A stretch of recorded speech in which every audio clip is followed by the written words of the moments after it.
ಅಂದರೆ ಅದು ನಿನ್ನೆ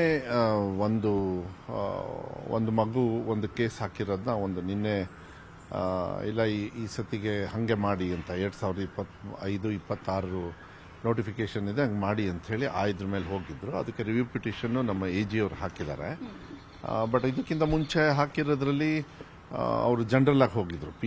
PIL ಅಲ್ಲಿ ಅವರಿಗೆ ಯಾರು PIL ಹಾಕಿದ್ರು ಅವರು ಕೂಡ ದಂಡ ಹಾಕಿದ್ರು. ಮತ್ತು ಕೆಲವು ಹಿಂದಿ ಟೀಚರ್ಸು ಅವರು ಕೂಡ ಕೇಸ್ ಹಾಕಿದವರು ಅವರು ವಿಡ್ರಾ ಮಾಡ್ಕೊಂಡಿದ್ದಾರೆ.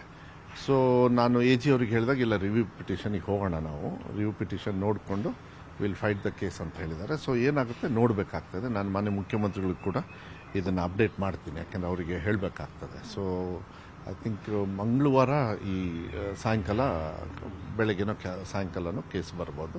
ನೋಡೋಣ ಏನಾಗುತ್ತೆ ಅಂತ. ಅಲ್ಲ ನಮ್ಮಿದಿದೆ ಅಲ್ಲ, ಅದು ನನಗೆ ಡೀಟೇಲ್ಸು ಟೆಕ್ನಿಕಲಿ ನಂಗೆ ಹೇಳೋದಕ್ಕೆ ಬರೋದಿಲ್ಲ. ಅದು ಅಡ್ವೊಕೇಟ್ ಜನರಲ್ ಕಡೆಯಿಂದ ಅವರ ಅಸಿಸ್ಟೆಂಟ್ಸ್ ಯಾರು ಇರ್ತಾರೆ ಅವ್ರು ಮಾಡಿದ್ದಾರೆ. So it is coming on Tuesday ಗೊತ್ತಾಗುತ್ತೆ ಏನು ಅಂತ. ಇಲ್ಲ ಏನಿಲ್ಲ, ಅವರಿಗೆ ಏನಿಲ್ಲ, ಗೊಂದಲ ಏನು ಮಾಡ್ಕೊಳಕ್ಕೆ ಹೋಗಬೇಡಿ. Right decisions will be taken care.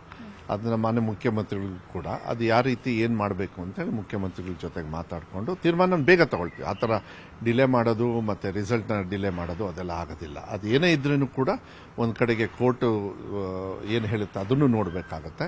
ಅದ್ರ ಜೊತೆಗೆ ನಮ್ಮ ಇಲಾಖೆಯಿಂದ ನಮ್ಮ ತೀರ್ಮಾನಗಳೇನಿದೆ ಅದನ್ನು ಯಾವ ರೀತಿ ನಾವು ಮುಂದೆ ತಗೊಂಡು ಹೋಗ್ಬೇಕಂತ ಎರಡನ್ನೂ ತಗೊಂಡು ಮಾಡ್ಕೊಂಡು ಹೋಗ್ತಕ್ಕಂಥ ಕೆಲಸವನ್ನು ನಾವು ಮಾಡ್ತೀವಿ.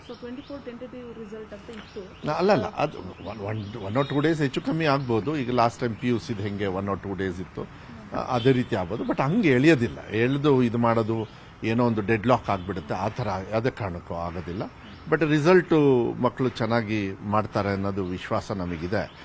PUCಯಲ್ಲಿ ಆ ಥರ ರಿಸಲ್ಟ್ ಬಂತು, ಅದೇ ರೀತಿ ಇಲ್ಲೂ ಕೂಡ ವಿಶ್ವಾಸ ಇದೆ, ಬರ್ದಿದೆ. ಯಾಕೆಂದರೆ ಫಸ್ಟಿಂದನೂ ಕೂಡ ನಾವು ಪ್ಲಾನಿಂಗ್ ಚೆನ್ನಾಗಿ ಮಾಡ್ಕೊಂಡು ಬಂದಿದ್ದೀವಿ. ಸೊ ಐ ಥಿಂಕ್ ಮಂಗಳವಾರವರೆಗೂ ಕಾದ್ಬಿಡೋಣ.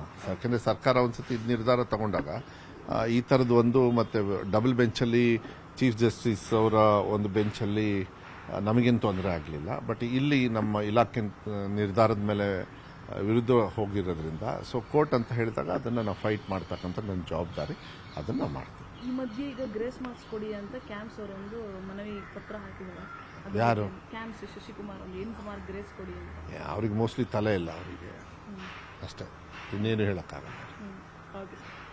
ನಿರ್ಭೀತ, ನಿಷ್ಪಕ್ಷಪಾತ, ವಿಶ್ವಾಸಾರ್ಹ ಸುದ್ದಿಗಳಿಗೆ ಮತ್ತೊಂದು ಹೆಸರಾಗಿರುವ News18 ಕನ್ನಡ ಈಗ ಆಪ್ನಲ್ಲೂ ಲಭ್ಯವಿದೆ.